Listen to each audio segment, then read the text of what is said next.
Selamat pagi anak-anak. Sebelum kita memulai devosi kita pada pagi hari ini, mari kita bersatu di dalam doa.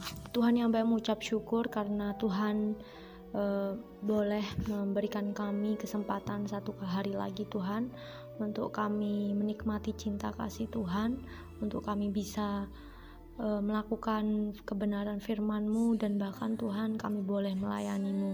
Pada pagi hari ini Tuhan, kami mau merenungkan sebagian dari kebenaran firman-Mu. Kiranya Tuhan Engkau berkata-kata kepada kami, Engkau menuntun kami, bahkan Engkau memampukan kami, memberi kekuatan untuk kami boleh menjadi pelaku-pelaku firman-Mu yang setia. Kami siap membaca dan merenungkan firman-Mu. Di dalam nama Tuhan Yesus Kristus kami sudah berdoa. Amin. Ya, tema pada pagi hari ini adalah kehidupan yang lebih berlimpah. Ya, kehidupan yang lebih berlimpah. Kita akan buka di dalam Yohanes 10 ayatnya yang ke-10. Aku datang supaya mereka mempunyai hidup dan mempunyainya dalam segala kelimpahan. Yohanes 10 ayat 10. Kehidupan yang berlimpah adalah kehidupan baru yang Tuhan Yesus inginkan bagi kita. Kehidupan ini bukanlah kehidupan kita yang lama, tetapi adalah kehidupan rohani yang bersemangat, yang telah mengatasi kehidupan kemerosotan dalam dunia yang dahulu. Bila hidupmu tidak sepenuh seperti yang kamu harapkan, kamu harus berusaha untuk mencari kehidupan berkelimpahan yang Yesus janjikan. Aku pernah mengamati kawanan domba. Ada yang gemuk, ada yang kuat, dan yang lain tanpa segar dan penuh aktivitas. Namun selalu saja ada domba yang tampak suram dan lesu. Aku juga mengamati bunga-bunga anggrek. Sebagian pohon menghasilkan banyak buah yang segar dan manis, tetapi ada juga yang tidak berbuah sama sekali. Pohon-pohon yang tidak menghasilkan buah ini mengingatkan kita bahwa mereka menyia-nyiakan bidang tanah yang mereka tempati. Apakah pengajaran yang bisa kita dapat dari pengamatan ini? Baik domba dan pohon-pohon buah, keduanya mempunyai sifat untuk menghasilkan aktivitas yang berharga, tetapi tidak semua mempunyai hidup yang berkelimpahan. Sebagian orang Kristen hidup dengan seturut kepada Tuhan dalam segala sesuatu, dalam doa maupun dalam perkara-perkara kecil. Yang pertama mereka pikirkan adalah kehendak Allah. Mereka penuh dengan rasa syukur, damai, dan sukacita dalam Kristus Yesus. Lalu ada orang-orang Kristen yang hidup dengan menempatkan dirinya sendiri sebagai pusatnya.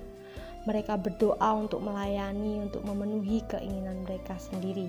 Mereka seringkali mengeluhkan penderitaan mereka, tidak ada damai dalam hati mereka. Perbedaan kehidupan Kristen yang ketara ini ada di antara jemaat, ada di antara kita juga. Mengapa?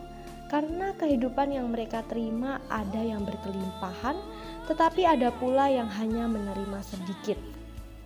Isabel ingin membunuh Elia, dan Elia melarikan diri ke Berseba, tempat ia jatuh di bawah sebuah pohon dan memohon kematian. Elia kelelahan dan jatuh tertidur.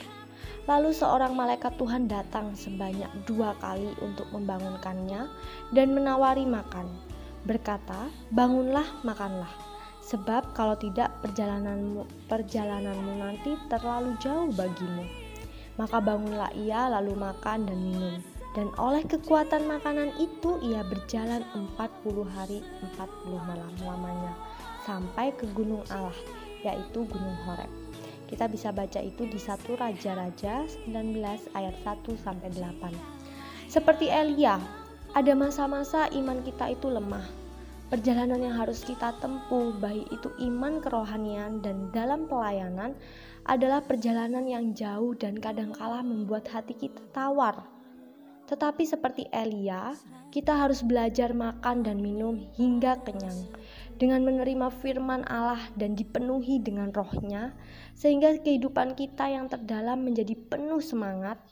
Sebuah kehidupan yang berlimpah adalah kehidupan yang dapat menyelesaikan perjalanan yang Tuhan tetapkan bagi kita.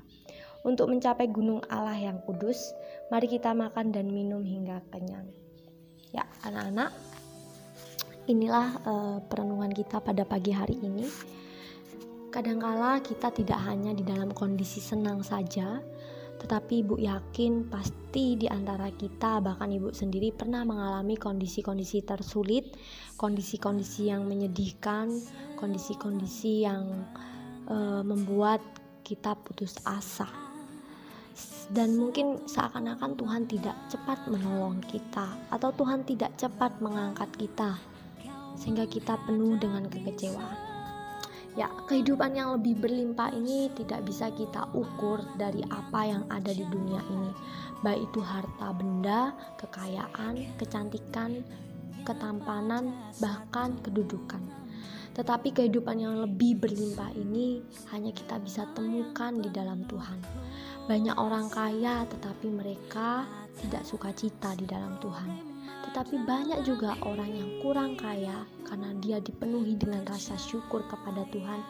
Hidupnya senantiasa bersukacita di hadapan Tuhan. Oleh karena itu, yuk kita kelas 9, kita sama-sama melihat apa yang benar, apa yang penting, apa yang harus kita pikirkan, dan apa yang kita kejar, yaitu kehidupan yang lebih berlimpah di dalam Tuhan, kehidupan rohani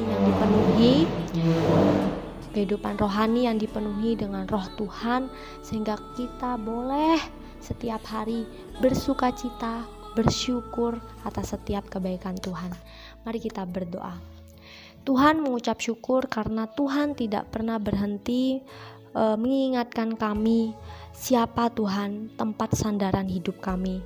Di saat dunia ini tidak memberi kepastian dan tidak mampu memuaskan hati kami, tapi Engkau adalah satu-satunya pribadi yang memberi kami jaminan untuk dipuaskan dalam kebenaran-Mu.